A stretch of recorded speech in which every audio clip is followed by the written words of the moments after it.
namuma du'etu bada malee namni jiru homaa hin ta'u. Kunoo daa'imti agartan kuni haati isaa irraa boqattee turte. Ishii boqottetu achumaan hafe malee mucaan kuni mucaa ji'a lamaatirraa boqatte jechuudha. Inni kunoo guddatee jira jechuudha. Ashamaa akkam jirtu hordoftoota chaanaala kootii kan biyya keessaa kan biyya alaa bakka jirtetti nageenya isiniif haa ta'u isiniin jedha hordoftoota koo. Egaa ka hordoftoota koo maal jechuun barbaade warroonni immoo chaanaala kiyya haarawaa taatan immoo sabskraayibii godhaatiin hin jajjabeessaa isiniin jedha. Laayikis nu godhaa isiniin jedha obboloota koo. Innaa maal qabattee dhufte jechuun keessan oolu mucaa kana akkuma beekamu namoonni mucaa kana wajjin na beektanii yeroo xiqqishuu fa'aa keessattuu yeroo laayivii irratti yeroo sa'aatii guutu baay'ee namoonni baay'eetu na beeka jechuudha. Gara tiktookis feesbuukan illee hundumaanuu na beekti ijoolleen na beekan jechuudha. Sababii isaas sa'aatii 24 na biraa hin dhabamu waan ta'eef mucaan kun adaraadha, adaraa du'aati jechuudha. Haati isaa amma kunuu erga boqattee ishiinillee waggaa 3 fixee arfaffaa seenuu iddoo akkasumatti fakkaate. Mucaan illee baqa mucaa ji'a lamaati mucaan kun kan ishiin irraa boqatte.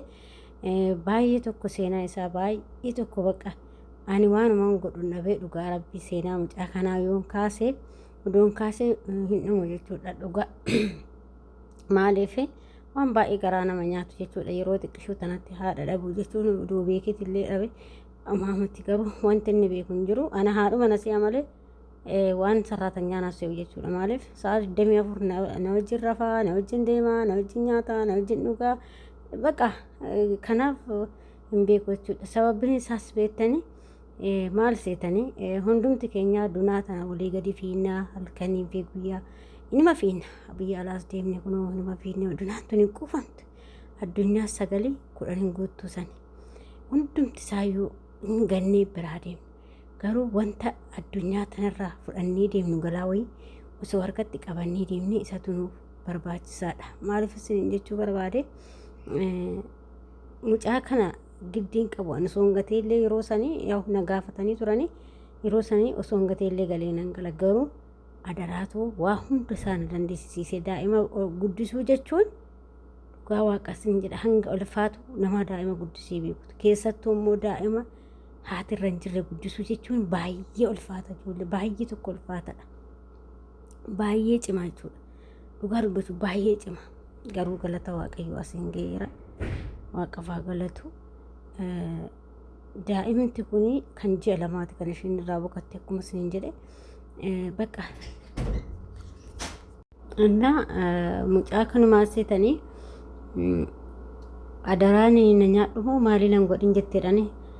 Adaraa du'aati mucaa kana yoo akkuma beekamu ishiitu adaraa natti kenne.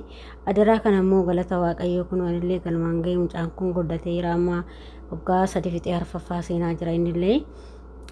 Kanaaf wanta tokko har'a osoo hin gatee galee nan danda'a gizee saniyyuu na gaafatee jiralleedha namtichi hin galtaa tikkeetti siimuraa jedhee ture.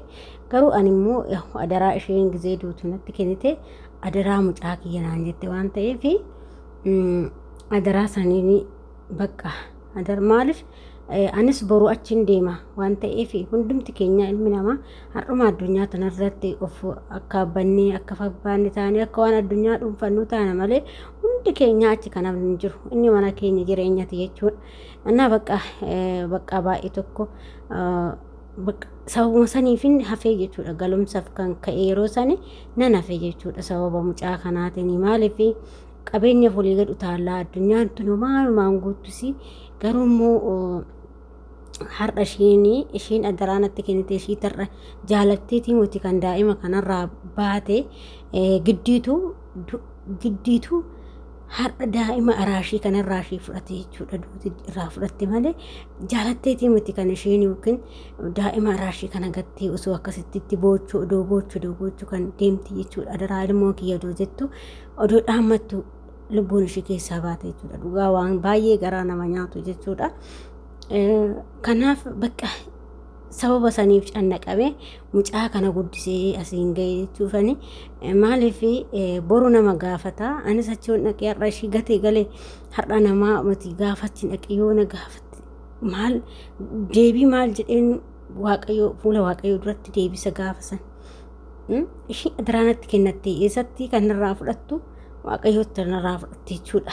Maaliif adaraanatti kennatte san kaa guyyaa san jechuudhaan immoo maalan deebisaa fuula mucaa san galmaan hin gahin jechuudha. Galata waaqayyoo kunoo amma waggaa 3 erga fixee amma arfaffaa seenaa jira.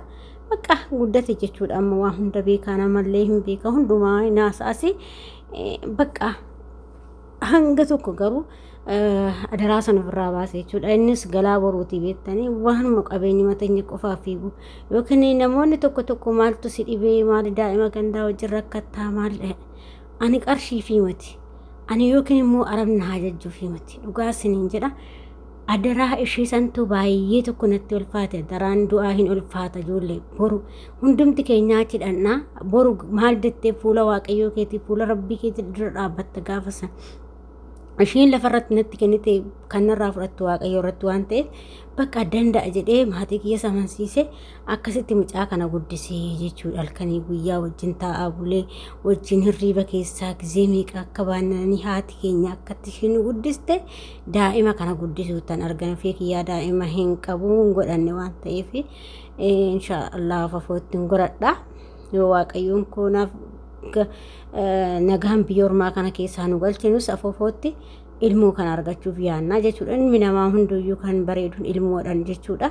Kanaaf jechuun guddiseen beeku kan qaqqabes kan obboleewwan keenya hin qabne malee ani akkasitti daa'ima guddiseen beeku jechuudha. Bakka kanan guddise daa'ima xiqqoo araashii jechuudha. Dhugaa edaa haati teenya akkanatti wajjin gizee halkan hirriiba ho'aa keessaa gizee 9 baannantii kanan jedhu sirriitti natti dhagahame waa'ee haadhaa kun gizee yaadee jedhu jechuudha.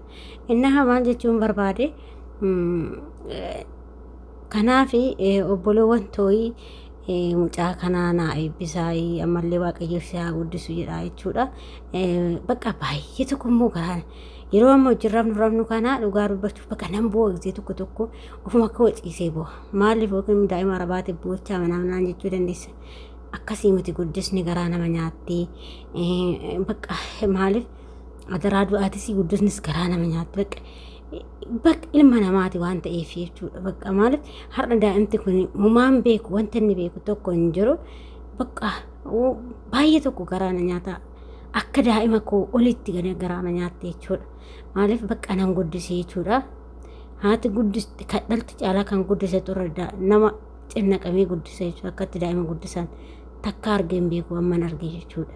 Inna kanaaf daa'ima kana wanillee amma galuufaniidha ofoo kanatti baay'ee tokko garaa na nyaate bakka akkasitti halkan guutuu wajjin teenyaa wajjin taphannaa bakka baay'ee garaa na nyaata jechuudha. Bakka maalan godha bakka hin jedha kanuma osoo yaa rabbi duma naa kennanii mucaa kana fudhadhee galee fa'aan jedhamee akka waan naa kennanii fa'a osoo naa kennanii jedha bakka maali namoonni bakka maal jedhee isinitti himuu hin danda'u waa'ee isaa jechuudha.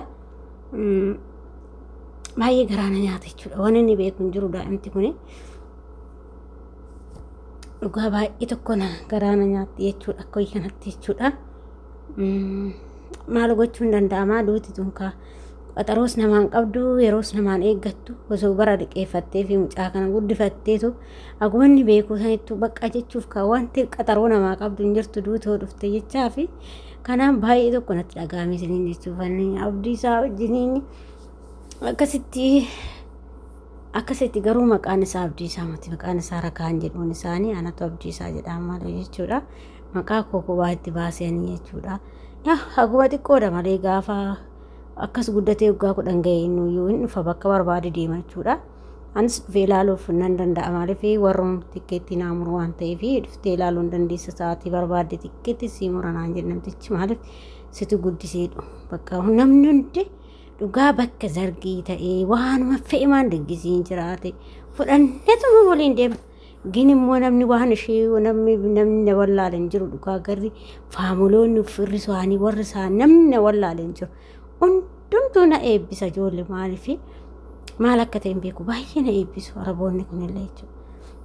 Hundumaafuu waaqayyo haa galatoomu kun asiin gaheetiin jira jechuudha mucaasanii mee viidiyoo lammaffaadha walitti deebina nagaa naa ta'a fayyaa ta'a.